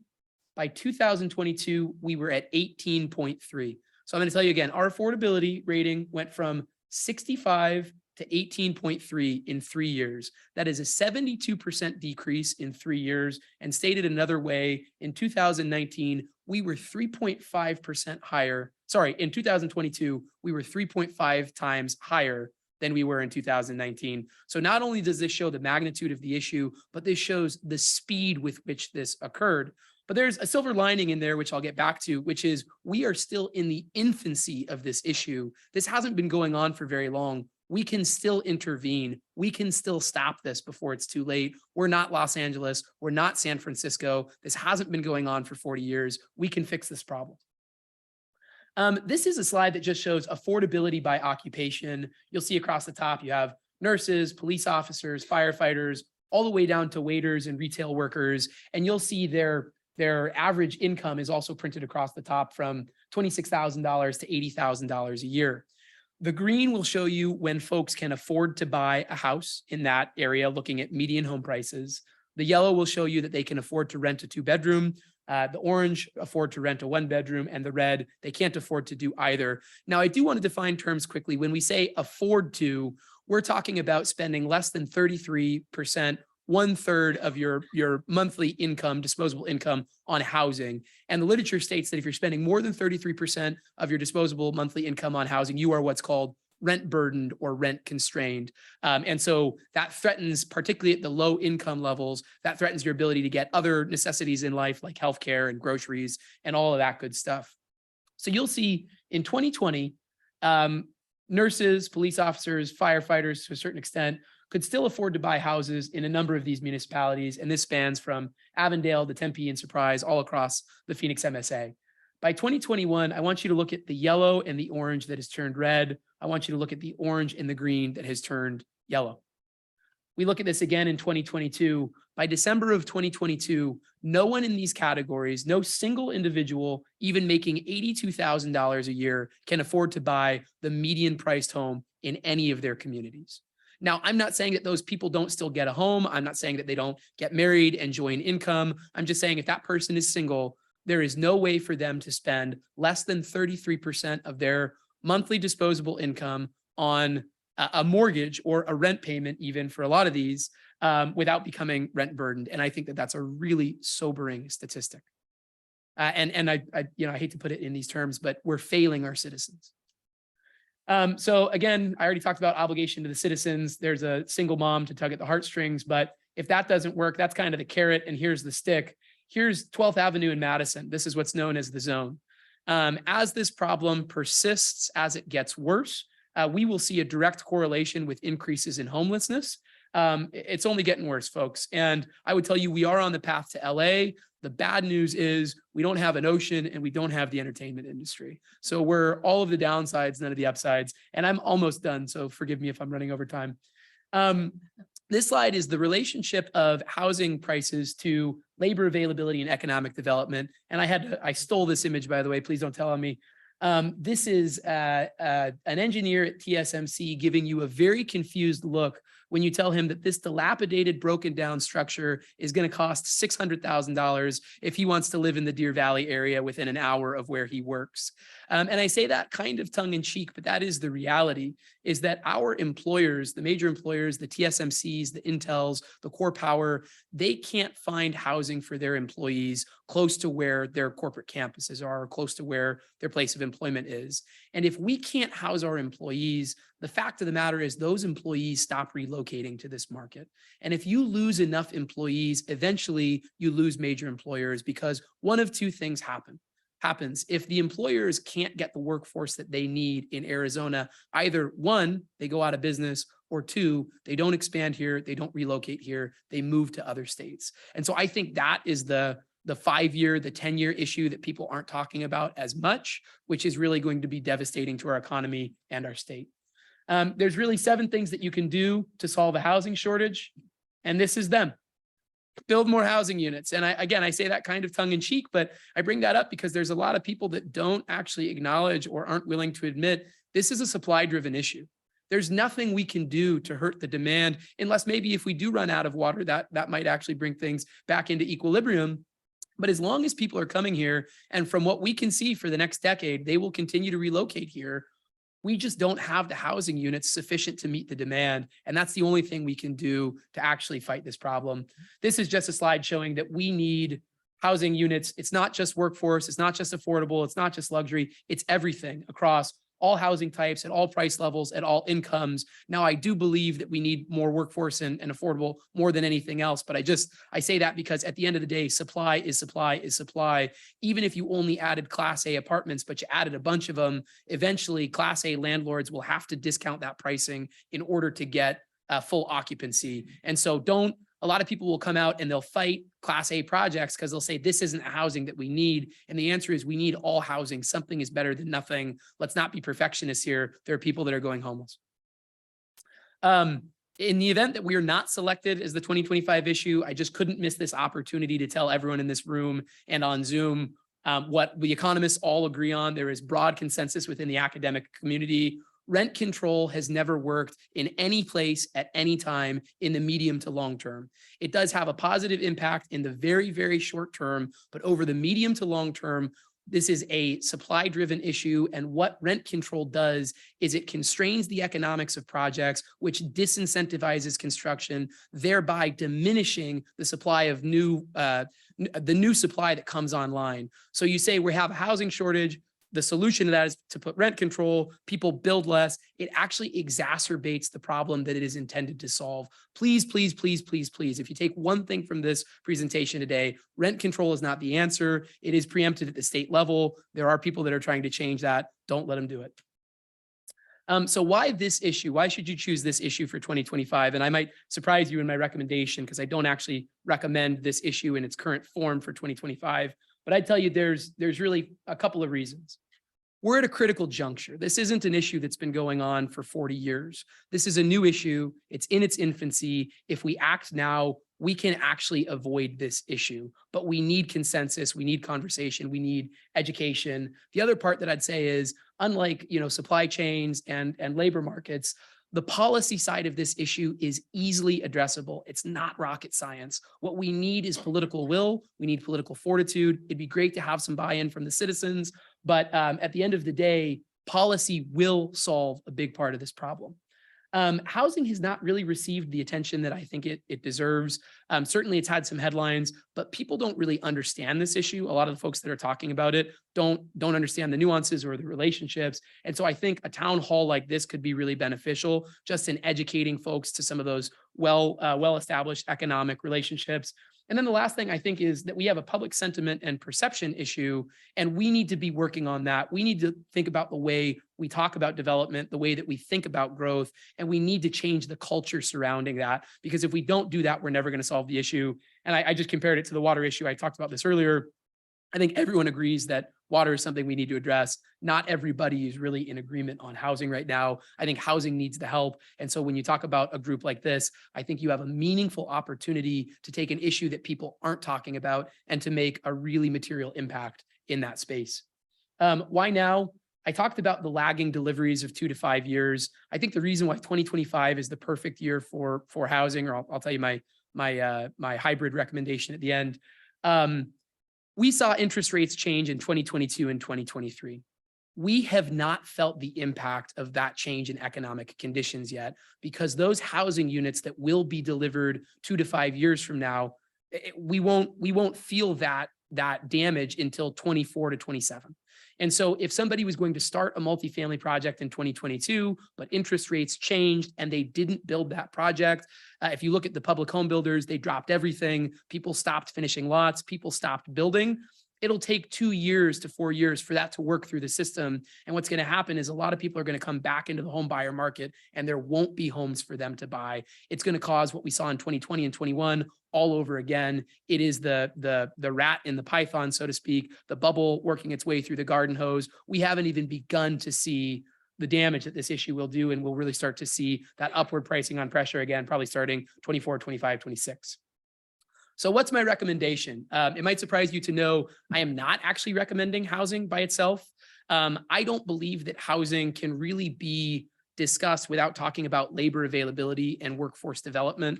I don't believe that they are separate and distinct issues. I believe that they are really the same issue at different stages of the life cycle. And so what I am actually recommending that this body do is to combine these issues and take that on for your 2025 issue. You really can't talk about housing without talking about labor availability. And I got news for you folks. You can't build housing without trades. And right now we don't have them. So that is my presentation. I just want to say thank you again so much for having me.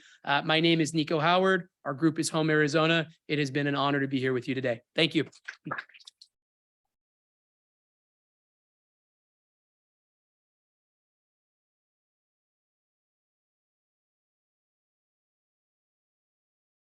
Thank you, Nico.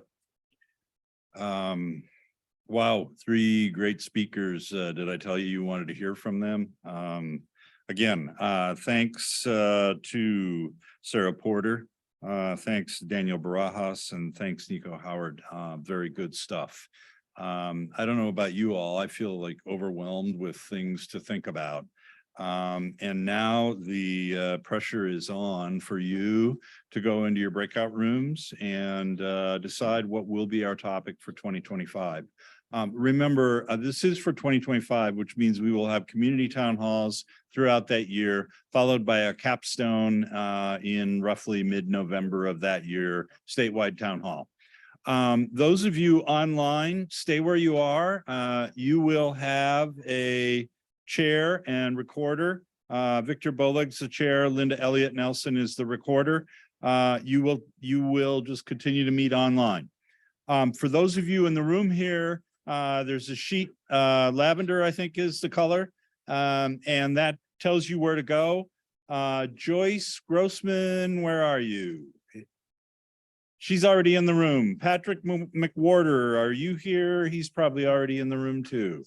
Darren Waschek, he's right there at the exit. So if you are in Panalakatillo, follow Darren. And Nina Targovnik is the recorder for that group. Nina's right there. So we will, you need to come back here, take a vote and come back here as close as possible to 3 p.m. as you can. We will tally the votes and we will announce the winner by 3:15 p.m. So thank you, everyone. Thanks for your time. Thanks for listening. Have some good breakout conversations.